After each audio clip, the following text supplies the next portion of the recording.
नमस्कार, मैं विक्रम और आप देख रहे हैं जर्नलिस्ट यूपी लाइव न्यूज। देश दुनिया की तमाम बड़ी खबरों को देखने के लिए हमारे चैनल को तुरंत सब्सक्राइब करें और कमेंट बॉक्स में अपनी अमूल्य राय जरूर दें। आइए आपको दिखाते हैं इस वक्त की सबसे बड़ी। पदाधिकारी और संगठन के लोगों का मैं धन्यवाद देता हूं कि बड़ी संख्या में इनके पदाधिकारी और इनके सदस्यगण ने आपस में बैठ करके कुछ बातचीत की है, सुझाव दिए हैं और मुझे उम्मीद है कि जो लोग नहीं बोल पाए हैं वो अपना लिख करके पार्टी को सुझाव पहुंचा देंगे, जिससे संगठन और पार्टी के कार्यक्रमों की नीतियों का कैसे प्रचार हो। इधर देखने को मिला है कि सबसे ज्यादा असुरक्षित माहौल महिलाओं बेटियों के लिए भारतीय जनता पार्टी की सरकार में बन गया है। आए दिन अखबारों में देखने और सुनने को मिलता है कि छोटी छोटी बेटियों के साथ, बहनों के साथ, महिलाओं के साथ अन्याय होता जा रहा है और सरकार जो कहती थी जीरो टॉलरेंस की पॉलिसी है उनकी, लॉ एंड ऑर्डर की जीरो टॉलरेंस की पॉलिसी उनकी जीरो हो गई है और सही तरीके से काम न करने की वजह से जब सरकार भारतीय जनता पार्टी की पुलिस से पॉलिटिकल काम कराएगी, लोगों पर झूठा मुकदमा लगाएगी, पॉलिटिकल लोगों को दबाने का काम करेगी, पॉलिटिकल लोगों पर, विपक्षी दलों के नेताओं पर झूठे मुकदमे लगाएंगे और पुलिस जब चुनाव जिताने का काम करेंगे, उनसे पॉलिटिकल काम कराएंगे तो उनसे लॉ एंड ऑर्डर की उम्मीद नहीं कर सकते, क्योंकि भारतीय जनता पार्टी पूरे पुलिस प्रशासन से पॉलिटिकल लाभ लेना चाहती है, न्याय दिलाकर के नहीं, उनसे पॉलिटिकल गेन कैसे होगा, झूठे मुकदमे कैसे लगेंगे, चुनाव कैसे पुलिस जिताएगी। तो फिर पुलिस पुलिसिंग नहीं करेगी, वो अपना इंतजाम भी करेगी और उसी का परिणाम यह है कि उत्तर प्रदेश के जो सरकार के आंकड़े हैं, जबकि आंकड़े छिपाए हैं उसके बाद भी सबसे ज्यादा महिलाओं के ऊपर उत्पीड़न, अन्याय और उनका शोषण अगर किसी सरकार में सबसे ज्यादा हो रहा है तो भारतीय जनता पार्टी से, इनकी सरकार में। और इधर देखने को भी मिला है कि भारतीय जनता पार्टी से महिलाओं ने दूरियां भी करनी, जो समाजवादी सरकार में अच्छी योजनाएं चल रही थी उन योजनाओं को तोड़ मरोड़ के अपने पॉलिटिकल लाभ के लिए दूसरे तरह से योजनाएं चला रहे हैं। इसलिए आज महिला संगठन में हम सब मिलकर के फैसला लेते हैं कि आने वाले समय में समाजवादी सरकार बनेगी, स्त्री सम्मान समृद्धि योजना लागू कर करके अपने स्त्रियां, महिलाएं और संगठन से जोड़ करके तमाम उत्तर प्रदेश की गरीब महिलाओं की मदद करने का काम समाजवादी सरकार में होगा। जो योजना कभी समाजवादी पेंशन की शुरू हुई थी, उसी योजना को दूसरे स्टेट में बीजेपी ने लागू करके या अन्य दलों ने लागू कर करके सरकार बना ली। अब उन योजनाओं में कटौती हो रही है, लेकिन वहीं उत्तर प्रदेश में समाजवादी सरकार बनने पर जहां समाजवादी लोगों ने 500 रुपया समाजवादी पेंशन के माध्यम से गरीब महिलाओं को देने का काम शुरू किया था, आने वाले समय में 3000 रुपए देने का काम भी समाजवादी सरकार में होगा गरीब महिलाओं को। विद्याधन इन्होंने बंद कर दिया, सबसे ज्यादा बेटियों को लैपटॉप मिलता था, अब ये लोग रद्दी टैबलेट दे रहे हैं। सुरक्षा के लिए विशेष, जिसको सुप्रीम कोर्ट ने भी अप्रिशिएट किया था योजना को, अन्य प्रदेशों ने देख करके उस तरह की योजना बनाने का काम किया। 1090, कुछ दिन पहले इसकी योजना के बहुत सारे लोग तारीफ करते थे। उस योजनाओं को खत्म करने के लिए बजट और तमाम असुविधाएं पैदा की, जिसके कारण 1090 उतनी इफेक्टिव नहीं बची जितनी इफेक्टिव थी। आने वाले समय में महिलाओं की सुरक्षा के लिए हम लोग 1090 और सशक्त कर करके और मजबूत बनाने का काम करेंगे। हम सबने बैठ करके ये भी याद किया, पंचायती राज में आरक्षण लागू करने का काम समाजवादियों का नेताजी का फैसला था। उसका परिणाम यह हुआ कि बड़ी संख्या में महिलाएं प्रधान और पंचायती राज के अलग अलग स्तर पर चुनाव जीत करके आई। सदस्य भी बड़े पैमाने पर बनी, जिला पंचायत अध्यक्ष भी बड़े पैमाने पर बनी। अगर किसी ने पॉलिटिकल सशक्तिकरण और उनको आगे बढ़ाने का काम किया तो समाजवादी लोगों ने आरक्षण देकर के बढ़ाने का काम किया। और हमें उम्मीद है कि जब 27 में सरकार समाजवादियों की बन जाएगी और जब महिला आरक्षण लागू होगा तो बड़े पैमाने पर संगठन की महिलाओं को भी चुनाव लड़ने का मौका मिलेगा। रजिस्ट्रेशन हुआ करता था, जमीन की रजिस्ट्री हुआ करती थी, उस समय रजिस्ट्री की फीस को कम करने का काम समाजवादी सरकार में हुआ था। ऐसी तमाम सुविधाएं योजनाओं चलाने का काम किया था। आने वाले समय में अगर पुलिस में स्ट्रक्चरल चेंज भी करना पड़ा, आने वाले समय में स्ट्रक्चरल चेंज भी अगर महिलाएं जो पुलिस कांस्टेबल उनको काम करने के लिए करना पड़ा तो समाजवादी सरकार में जिस तरीके से हम लोगों ने पुलिस हेडक्वार्टर बनाया, तो महिलाओं की सुरक्षा के लिए भी अगर कोई बड़ा फैसला लेकर के हम लोगों को काम करना पड़ेगा तो वो काम करने का काम हम लोग करेंगे। इन लोगों को बहुत बहुत धन्यवाद और बहुत बहुत बधाई देता हूं।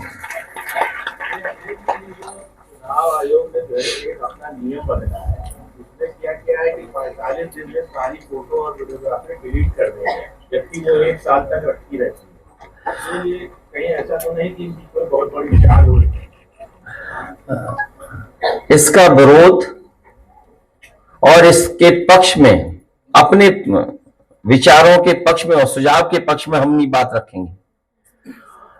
अगर डेटा ही स्टोर कहां करना, ये सवाल है। पूरे देश में हर घर हर दुकान में सीसीटीवी लगी हुई है, हर घर में स्टोर हो रहा है डेटा। और ये सरकार तो दावा करती है, अपने उत्तर प्रदेश की सरकार, कि सबसे बड़े डेटा सेंटर बन रहे हैं। और इधर देश में भी कुछ योजनाएं स्टेट गवर्नमेंट ऐसी ला रही जिससे कि विशेष पैकेज दिया जा रहा है डेटा सेंटर वालों को। तो जब इतने बड़े बड़े डेटा सेंटर बन रहे हैं, न कितने बड़े पैमाने पर डेटा स्टोर होगा। जो सबसे महत्वपूर्ण चीज है कि इलेक्शन का डेटा सुरक्षित रहे, स्टोर रहे, और कभी कोई शिकायत हो, उस शिकायत पर कुछ कार्रवाई कर सकें। मुझे तो ऐसा महसूस हो रहा है कि भारतीय जनता पार्टी के दबाव में इलेक्शन कमीशन ऐसा फैसला ले रहा है, क्योंकि उत्तर प्रदेश में हमने देखा था, इनकी पुलिस कुछ वर्दी में, कुछ प्राइवेट ड्रेस में वोटर्स को धमका रहे थे। अगर वोटर निकल करके आ रहा था तो पहले तो प्राइवेट ड्रेस वाले रोकते थे, और अगर वो रोकने में कामयाब नहीं होते थे तो वर्दी वाले रोक लेते थे। और एक ऐसा समय हमने देखा, हम उन अपनी माताओं बहनों को बधाई देना चाहते हैं, जब पुलिस का अधिकारी रिवॉल्वर तान रहा था तो हमारी माताएं घबराई नहीं, बहनें घबराई नहीं। उन्होंने कहा कि कुछ भी करेंगे, हम वोट डाल करके आएंगे। ऐसी बहादुर महिलाओं को आज महिला सभा के इस कार्यक्रम में मैं कहना चाहता हूं, भविष्य में उनका सम्मान करने का काम हम लोग करेंगे, पार्टी कार्यालय में बुला करके। और कुंदरकी में सुनने में आया है, कुंदरकी विधानसभा का विशेष, और मैं तो आपसे कहूंगा पत्रकार साथियों से, मेरी बात न माने आप उस समय सीसीटीवी पे जो रिकॉर्डेड है, जिन्होंने वोट डाला है, वो आप निकलवा लीजिए। आपको सब पुलिस वाले निकल के आएंगे अंदर। क्या कह रहे हैं? प्राइवेसी भंग हो रही है।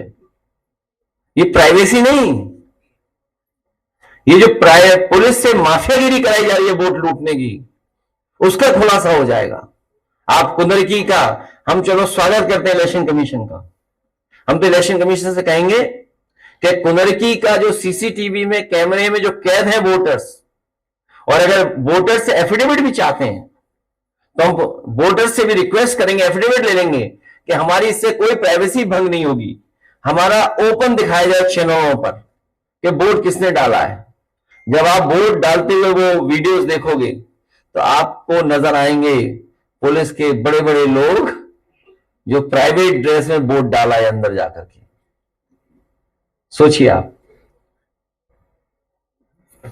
अगर ये बात गलत हो तो बता दीजिए। क्या बीच का रास्ता है? कोई बीच का रास्ता नहीं है।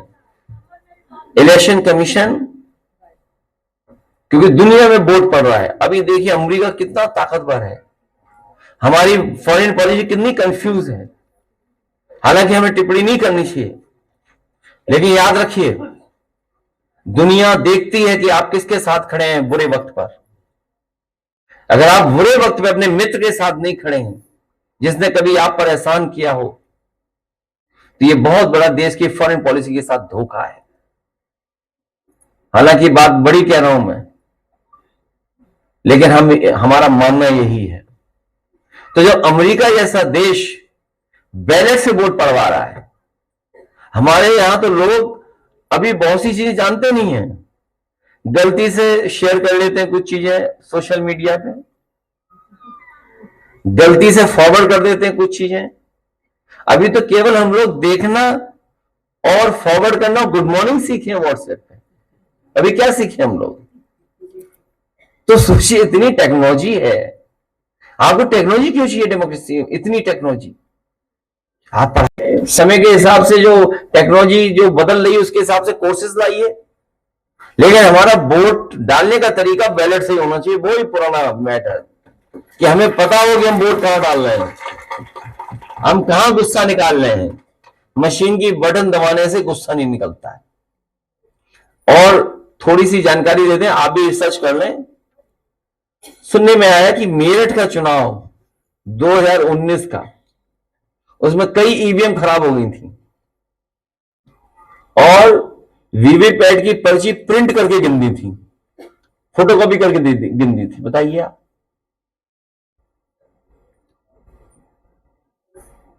सर, उत्तर प्रदेश में अभी महिलाओं पर इतना अत्याचार कर रहा है। अभी भारतीय जनता पार्टी के नेता आज भी मंदिर में चढ़ करते हैं कि जहां देखते सफाई वहां मीडिया हो रही है। तो आपने सीसीटीवी नहीं देखा? अगर ये बात, इनका भी सवाल जाए जो मैं जवाब दे रहा हूं, नहीं अकेला जाएगा। हमारे पत्रकार साथी ने जो सवाल पूछा है, ये सवाल भी जाए। भारतीय जनता पार्टी से महिलाएं दूरियां बना रही हैं। मैं इतनी सा बात कहूंगा, बाकी सब जानते हो आप।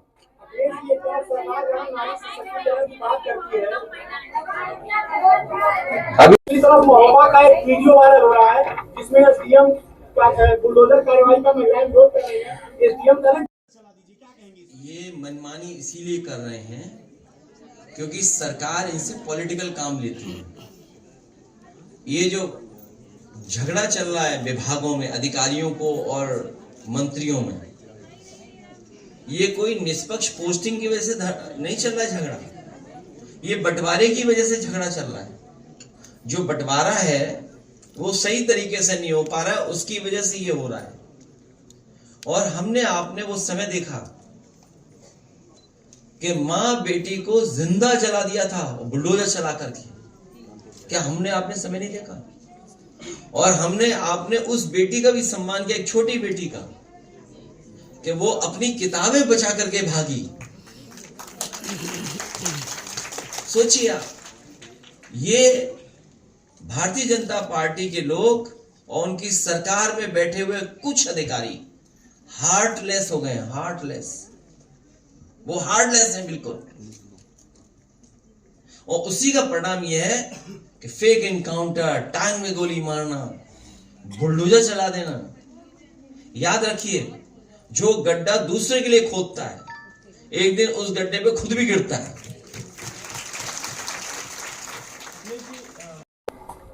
अमेरिका के पास जानकारी होगी, इस पे तो भारत सरकार ही जवाब दे सकती है कि आखिरकार अमेरिका जैसा देश ये क्यों कह रहा है, क्यों एडवाइजरी ऐसी जारी कर रहा है।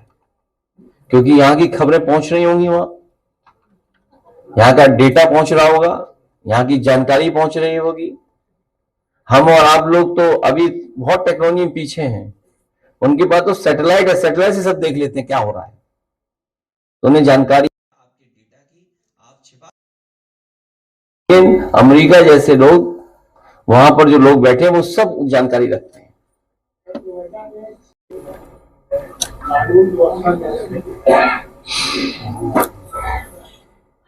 ढाई हजार पुलिस पूरे उत्तर प्रदेश को पिछले लगभग 9 साल से खेलम खेला कर रही है। 2500, आप पता कर लो, 2500 है केवल, वही खेलम खेला हो रहा है। ये जो नई भर्ती हुई है यूपी सिपाही भर्ती, इसमें जो नए रिक्रूट है वो जब अपनी पुलिस रील बना रहे हैं, रील बनाते पुलिस वाले आजकल नए वाले। अब हम तो सरकार में नहीं, हम क्या कह सकते हैं। सरकार में नहीं, हम कुछ नहीं कहते हैं, हम किसी के खिलाफ। की है अभी तक तो कसीदे पड़ रहे थे उत्तर प्रदेश में बिजली व्यवस्था पूरी तरह से। भारत को अपना स्टैंड साफ कर देना चाहिए, और इस समय के जो सहयोग और समर्थन होता है हमेशा हमेशा याद किया जाता है। इसी मैंने कहा, मित्र की पहचान बुरे समय पर होती है, अच्छे समय पर तो सब मित्र हैं। जी अमेठी से एक वीडियो आ रहा है जिसमें सरकारी जो गोलियां, अनाज की गोलियां हैं उनमें मिट्टी निकल रही है। मतलब 9 साल बाद आया वीडियो, ये तो पहले ही साल आ जाना चाहिए था। इतना लेट क्यों आया, उस आदमी ने क्यों लेट भेजा, इस पर कार्रवाई होनी चाहिए। जिसने बोरी में चोरी या बोरी में मिलावट, बताओ बोरी में चोरी कैसे चल रही है? पहले 5 किलो, फिर 5 किलो। और याद है आपको, महंगाई समझाते थे कि पार्ले जी का बिस्किट कितना बड़ा होता था, पैकेट कितना बड़ा होता था, याद कीजिए। अब कितना बड़ा पैकेट मिलता है, देखिए सब जानते हैं। ये सब महंगाई और मुनाफे का चक्कर है। जैसे जैसे महंगाई बढ़ रही है, वो कंपनियां अपना मुनाफा नहीं कर रही कम, और ये जो बोरी की चोरी और बोरी की मिलावट, ये पहले दिन से हो रही है। जिस तरह विभागों में झगड़ा है, मान लो किस मंत्री जी के पास है ये विभाग, किसके पास है ये विभाग, उन्हीं पे है। कुछ मत बोलो, सब बिक जाएगा। जहां जमीन दिखती है भारतीय जनता पार्टी वहां कब्जा कर लेती है। ये भारतीय जमीनी पार्टी है। जहां कीमती जमीन इन्हें दिखाई देगी, जहां पर कुछ लाभ वाली जगह है, आप बदामन देखिए। मैं तो कहूंगा क्यूटो तो नहीं बन पाया, हालांकि हमारी पार्टी के बहुत से लोग मना करते हैं कभी सुझाव मत दिया करो, उस सुझाव को ये लागू कर देते हैं। लेकिन अच्छे काम के लिए कोई सुझाव देते रहना चाहिए, क्योंकि अब इन पर समय नहीं बचा, जनता ने हटा देगी तो काम हम ही लोग करेंगे। इन्हें दुनिया के दूसरे देश देखने चाहिए। वेनिस, वहां गलियों को कैसे उन्होंने वैसे ही का वैसे मेंटेन किया है। फ्रांस में भी कई पुराने शहर हैं, इंग्लैंड में भी हैं, यूरोप में कई शहर ऐसे हैं जिन्होंने अपनी हेरिटेज, विरासत को कैसे संरक्षित रखा है। तो वो काम करना चाहिए। ये नहीं कि अपने लोगों को लाभ देने के लिए और जमीनों पे कब्जा करने के लिए, मंदिर के चंदे को कब्जा करने के लिए कुछ नया प्लान बना रहे हो। ये तो आपका सारा मॉल गया है, वो सारा दुकानों का इलाका, वहां देखिए कितना आंदोलन चल रहा है वृंदावन मथुरा में। ये जमीन कब्जा करना चाहते हैं। आप अयोध्या की पता करिए, किस तरह अयोध्या के लोगों को धोखा दिया उन्होंने, उसका परिणाम क्या हुआ, ये अयोध्या हार गए। बनारस के लोग जानते होंगे, वहां बहुत सारे पुराने मंदिर थे। धरती पर इतने मंदिर किसी ने इकट्ठे नहीं तोड़े हुए जितने भारतीय जनता पार्टी के लोगों ने तोड़ दिए। पता करिए, बनारस में गलियों में बहुत सारे मंदिर थे। और कुंभ की पोल तो खुली गई इनकी। कुंभ में सोचिए, सुनने में आया है ये भारतीय जनता पार्टी के लोग चाहते थे कि कोई घटना पहले हुई थी उससे ज्यादा संख्या ना हो, इसकी वजह से संख्या छिपाई जा रही थी। मैं धन्यवाद देना चाहता हूं और अपने पत्रकार साथियों को भी धन्यवाद दूंगा। आप की भी इच्छा है कि उसी तरह की स्टोरी करें, मैं तो आपको बधाई दूंगा, करिए उसी तरह की स्टोरी, जिससे कम से कम सच्चाई तो सामने आए कि कितने लोगों की जान गई। और सोचिए वो काला धन किसने दिया और किसके माध्यम से पहुंचाया। दुनिया का पहला उदाहरण हुआ कि काला धन पुलिस लेके जा रही है। कहीं अगर ऐसा होता हो दुनिया में तो बताओ कि काला धन पुलिस लेकर ही जा रही है। आखिर किसने काट दे के आई है, किसका पैसा था ये? वो तो जो लोग हैं, आम लोग जिनके परिवार के सदस्य खोए हैं, उनके पास सबकी फोटो है, सीसीटीवी में रिकॉर्डिंग है। पब्लिक ट्रांसपोर्ट जो है लोगों के बहुत अनसेफ होता जा रहा है। पहले ट्रेनों का एक्सीडेंट हुआ था, फिर रोडवेज के बाद अब अहमदाबाद घटना के बाद जो है 9 दिन में 84 फ्लाइट जो है वो कैंसिल हो गई। इसमें हम लोग लोकसभा में पूछेंगे आखिरकार क्यों हो रहा है ये। जो सबसे सेफ मोड ऑफ ट्रांसपोर्ट माना जाता है वो इतना अनसेफ कैसे बनता जा रहा है, क्या कमी है? क्योंकि उसमें बहुत सारे बड़े इश्यूज भी शामिल होते हैं। वो एग्जैक्ट वर्ड मेरे दिमाग में नहीं आ रहा है इस समय। ठीक नहीं चल रही है, अधिकारी अपनी कार्य हाँ नहीं रहे। हाँ, ठीक बात है। वो कह रहे हैं कि जनहित में प्राइवेटाइज करना पड़ेगा। ये जनहित में नहीं प्राइवेटाइज हो रहा है, उन्हें मंत्री ही इसलिए बनाया गया था कि प्राइवेट होना है।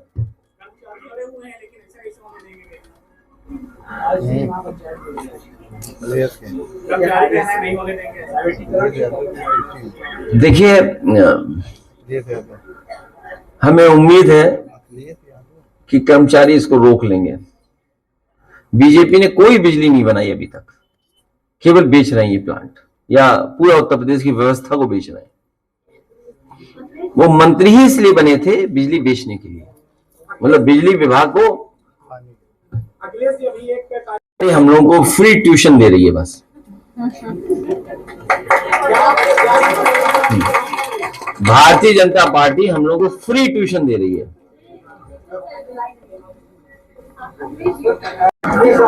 रात भर छोड़ो। वैसे एक चीज मैं अपने पत्रकार साथी से कहना चाहता हूं, मैं आपसे निवेदन करना चाहता हूं, उनकी विभाग की समीक्षा कर दो आप, और ना आपको भी श्लोक सुनने को मिल जाए तो कहना मुझसे, या भजन सुना देंगे वो कोई।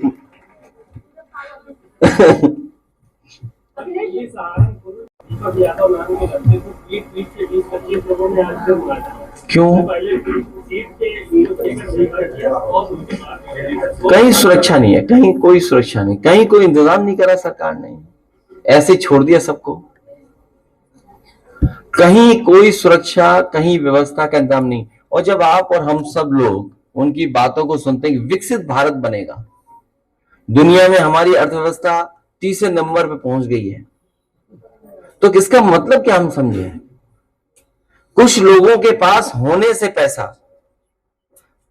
कोई हमारा विकसित भारत नहीं बनने जा रहा है जब तक आप वर्ल्ड क्लास इंफ्रास्ट्रक्चर नहीं दोगे, जब तक आप वर्ल्ड क्लास स्वास्थ्य सेवाएं नहीं दोगे। आप बताइए, आईसीयू में लोग हाथ का योगा कर रहे हैं, पंखा चला रहे हैं, मरीज और वो सब ये चल रहा पंखा। सोचिए आप। और बिजली में डायलिसिस से मर गया, हाँ मर गया बेचारा, गरीब व्यक्ति मर गया। और सरकार ने अंदर ही अंदर ये कहा है कि मेडिकल कॉलेज में कोई बच्चा फेल नहीं हो। अगर फेल हो गया तो बच्चे आवाज उठाएंगे कि यहां कोई इंफ्रास्ट्रक्चर ही नहीं है। आप जाम में फंसा हुआ है, हमारे आपके आम लोगों का जीवन कितना जाम में चला था समय। सोचिए, आप घर से निकले, कहीं जाना चाहो, पहुंच ही नहीं सकते। दुनिया में ऐसे देश भी हैं जब उनसे पूछो कि वहां से वहां जाना है तो वो मिनट बता देते हैं कि 3 मिनट में पहुंचोगे, आप 4 मिनट में पहुंच जाओगे। यहां किलोमीटर बताते हैं, कब पहुंचोगे समय नहीं पता। अखिलेश जी, इस समय सरकारी यहाँ पर समय बताया जाता है कि इतने मिनट में आप पहुंच जाओगे, अपने यहाँ किलोमीटर बताते हैं। पैसे तक मांगे जाते तो सोचिए आप, जब आप विकसित भारत की बात कर रहे हैं तो आपका इंफ्रास्ट्रक्चर क्या है? ये तो समाजवादियों ने सिखा दिया एक्सप्रेस वे बनाना, उसका भी सत्यानाश कर रहे बीजेपी के लोग। जो एक्सप्रेस वे बनाना सिखाया उसका सब सत्यानाश कर दिया, दोबारा बनाना पड़ेगा इसको। कृष्णा नगर में एक पुल बन रहा था रास्ते जो निगम की तरफ से, और बीच में बिल्डिंग खड़ी हुई, उनको मैपिंग सही सुनी है, लैंड एक्वायर करे बिना। मैपिंग नहीं, ये बीजेपी के लोग खेला कर रहे हैं उसमें, वो आप नहीं समझ पा रहे हो। मुझे याद है जब ये आपका घंटाघर के पास कोई रस्तोगी थे, उद्योगपति व्यापारी, हो सकता है नाम गलत बोल रहा हूं, लेकिन रस्तोगी थे, मुझे ये पता है। तो जब सब स्टेशन शिफ्ट होना था, हमारे बुक्कल नवाब से कोई शर्त लग गई थी। तो बुक्कल नवाब साहब से कहा, मैंने कहा सुनिए ये हट जाएगा 6 महीने के अंदर। बुक्कल नवाब साहब का नहीं हटेगा, और आप यकीन मानिए, और जो लोग आसपास रहते होंगे उसके, बताओ कितनी जल्दी सब स्टेशन हटा दिया। उसमें 30 करोड़ से ज्यादा हमें व्हाइट मनी देना पड़ता मुआवजा। जो व्यक्ति गया है कोर्ट, अगर सरकार उससे बातचीत कर ले, मुआवजा दे दे, अभी बिल्डिंग हटा लेगा वो। और फिर अलाइनमेंट किसका कर रहे, विभाग किसके पास है? कौन है मंत्री इनका? है कौन है पीडब्ल्यूडी कॉर्पोरेशन? किसके पास? मुख्यमंत्री जी के पास। अरे यार, मुख्यमंत्री जी कौन सा अलाइनमेंट तय करेंगे? वो क्या कह रहे थे, भाषण सुन रहा था मैं उनका, कि इन्हें अलाइनमेंट नहीं जानते हैं। अरे पखनपुरा तक समाजवादियों का बनाया हुआ है, वो गांव का नाम नहीं बता सकते। हमारे मुख्यमंत्री इतने पढ़े लिखे हैं कि वो कह रहे थे कि वो अलाइनमेंट नहीं बनाया और जमीन एक्वायर नहीं की थी। कौन समझाता है इन्हें? पता नहीं कौन समझा देता है इन्हें। किससे ट्यूशन ले रहे हैं ये? कौन अधिकारी है जो ट्यूशन दे रहा है इन्हें? मैं आपको बताना चाहता हूं इतने लोगों के सामने, और लाइव जाइए बात। जिससे ट्यूशन ले रहे हैं मुख्यमंत्री जी, उस टीचर को तुरंत हटा दें।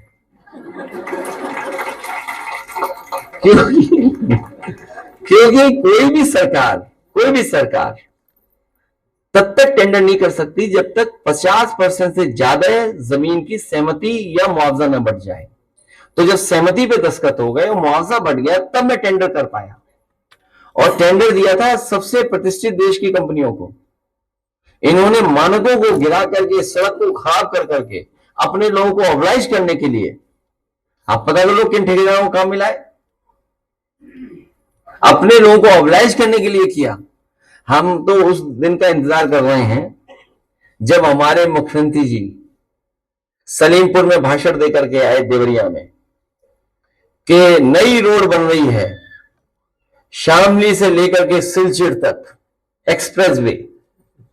हम इंतजार करेंगे कि हमारे मुख्यमंत्री जी उस एक्सप्रेसवे का कब शिलान्यास करेंगे, क्योंकि हमारे मुख्यमंत्री तो प्रधानमंत्री से आगे हैं। क्योंकि उत्तर प्रदेश में तो मुख्यमंत्री बना सकते हैं, अन्य प्रदेश में हमारे योगी मुख्यमंत्री जी कैसे बना सकते? सड़क बताओ, कोई उत्तर प्रदेश का मुख्यमंत्री बिहार में सड़क बना सकता है क्या? कोई उत्तर प्रदेश का मुख्यमंत्री आपके बंगाल में कैसे बना लेगा सड़क? हाँ, पहले तो इस लखनऊ की तहजीब है, पहले आप। और इस बार जो तहजीब देखी, पहले मैं वाली, पीएम वाली मंच पर, तो कौन पहले बनेगा पीएम? पहले मैं। वो वाली चल रही है तहजीब उनकी यहाँ, उसी का झगड़ा सब है।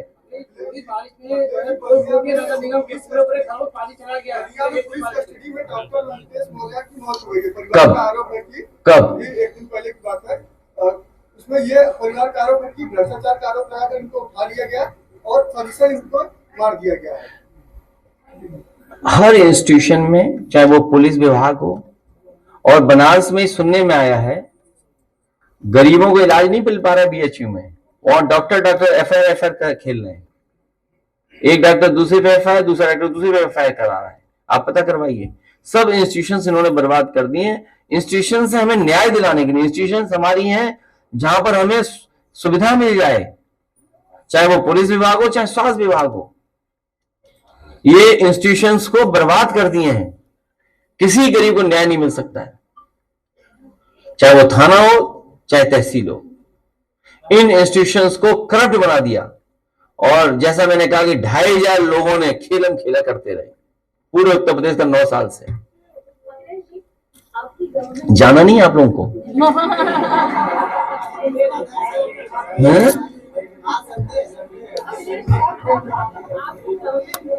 संडे तो घर में जाओगे